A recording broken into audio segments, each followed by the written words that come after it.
everyone. Today we launch and present the second quarterly report of the rule of law, the state of the rule of law in Uganda. This report brings together the issues that arose during this quarter, and this quarter runs from April to June 2020. We are appreciative of the team that has helped us come together with this report. We appreciate the Rule of Law panel chaired by Professor Frederick Sempebwa. We appreciate the Uganda Law Society Litigation Committee and Rule of Law Committee that also headed the compilation. And we also appreciate the Rule of Law Department that also deals with the compilation of this report. In this quarter, we mainly present to you cases that arose mainly from the issues that came about due to the coronavirus pandemic. And this moment, we are here to bring to your attention the abuses of the rule of law, especially in the areas of human rights, checks and balances, accountability, and transparency. And this morning, we will be privileged to have the president of the Uganda Law Society present to us this report. And without wasting a lot of your time, allow me to invite the president of Uganda Law Society, Mr. Simon Chinobe Peter, to present. I thank you all.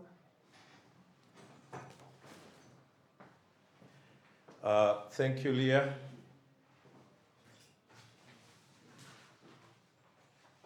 Technical team, are we okay? Yes. First and foremost, I would like to bring you greetings and warm regards from Uganda Law Society, from the Executive Council, management, and from the membership generally. It's my privilege and honor to launch this Rule of Law report, and hopefully, if things go as anticipated, this will be the last Rule of Law report that I and my council shall launch. I hope we will be blessed enough to be allowed to exit.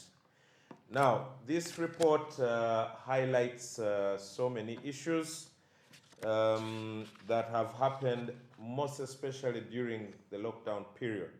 The lockdown period came with a lot of unanticipated issues that touched and affected the enforcement of human rights, most especially in Uganda.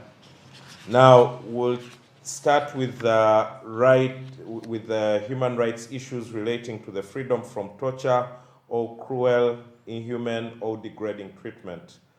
We realized an increase in these incidents, most especially vetted onto citizens by our local defense units. We realize an increase, further increase in these incidents, and some of them have been brought to the attention of government.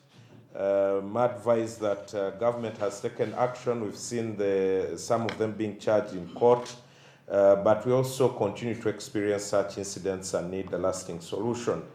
We've seen an abuse of the right to life, where some individuals were shot, others killed by both police and LDUs.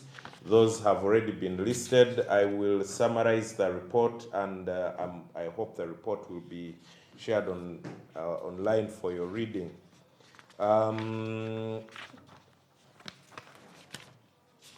There's been an increase in domestic violence, of course, coupled with loss of life. We've seen so many people beat up their wives, and there's particular incidents that we have highlighted where murder has been occasioned. We've also seen the plight of interest groups during the lockdown affected.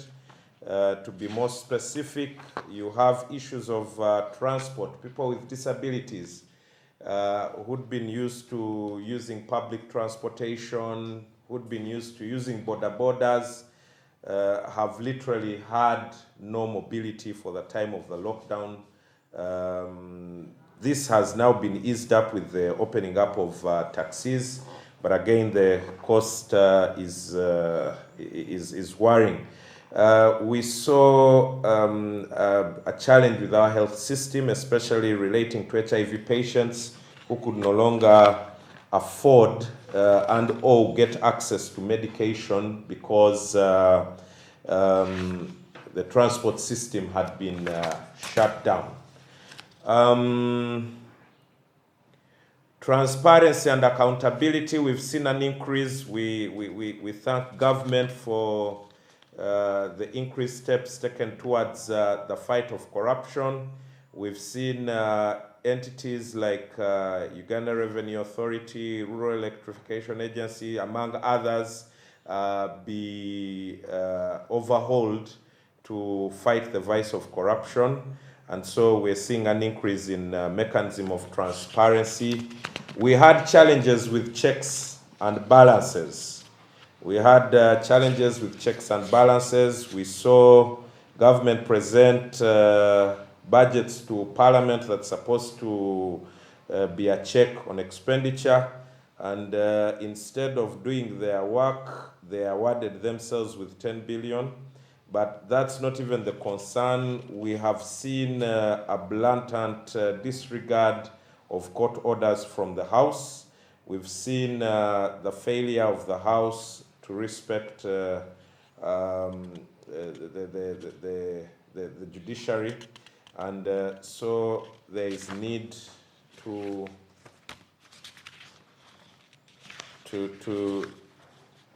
bring the same to order. We welcome the enactment of the Administration of Judiciary Act, and we are now waiting for this to be executed and enforced. Our recommendation is that during this period, the ULS has noted that the pandemic period has had unprecedented impact on the health system. All efforts and resources have been drained from other sectors to tackle the current. We have seen little attention given to victims of landslides, among others. We have also seen patients with chronic ailments like cancer, diabetes, hypertension, HIV, mental health, and reproductive health forgotten. These should never be forgotten. There's been also an increased rate of teenage pregnancies, especially in the Busoga sub-region, and this needs to be tackled. That is a summary of our rule of law report that we launched today. This rule of law report is not a condemnation. This rule of law report is intended to help different stakeholders improve on their conduct and in their enforcement of human rights. And we hope that the different stakeholders will read this rule of law report and make the necessary changes that are required to ensure that Uganda is a full abiding rule of law country. Yesterday, there was an incident at the Central Police Station that we are following up, where somebody was beaten and their spinal cord broken. We have brought it to the attention of the Inspector General of Police, and we continue to say, first of all, do not detain people beyond 48 hours.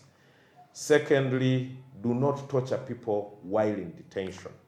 So we are hoping that the Inspector General of Police is going to handle this, especially that particular issue of a person whose backbone was broken by officers at CPS. This person, I think, has now been in cells for 2 months without medical attention. We can't have such incidents in our country. This is a country that espouses the principles of the rule of law and democracy. and we have to ensure that those rogue elements, those bad apples, are put out of our system.